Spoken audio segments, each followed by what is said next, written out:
JDU प्रवक्ता और बिहार के पूर्व मंत्री नीरज कुमार के एक बयान से बिहार में हड़कंप मचा है।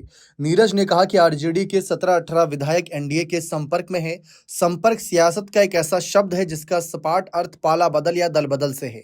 नीरज कुमार की तरह ही एनडीए की घटक लोजपा आर के सर्वेसर्वा और केंद्र में मंत्री चिराग पासवान ने भी यही बात कही थी। पॉलिटिकल एक्सपर्ट इस तरह की संभावना से इनकार भी नहीं करते, इसके बावजूद कि अभी तक आरजेडी के नवनिर्वाचित किसी विधायक ने ना इस तरह का कोई बयान दिया और ना ही कहीं से कोई संकेत मिले हैं। हर बात में कयास लगाने वाले सूत्र भी इस मामले में शांत हैं। कोई इस तरह की बात कह भी रहा है तो वह एनडीए की तरफ से है।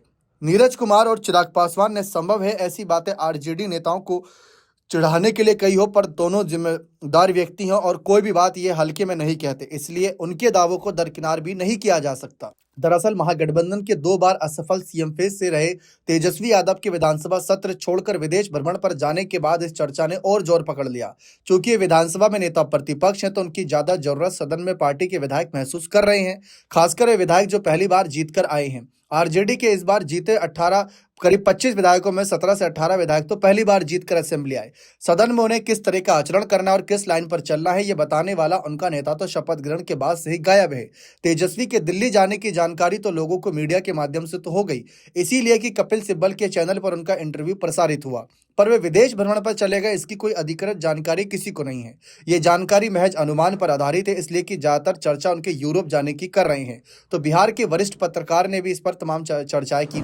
फिलहाल ये निहात निजी अनुमान है कि पहली बार निर्वाचित आरजेडी के विधायक ने अव्वल तो 25 की टुकड़ी में बैठने की ही कल्पना ही नहीं की होगी।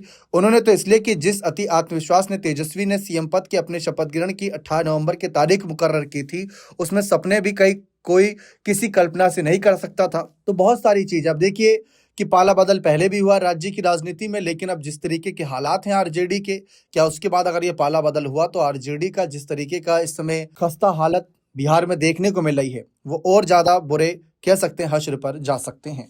बने रहे चैनल के साथ, बहुत बहुत शुक्रिया।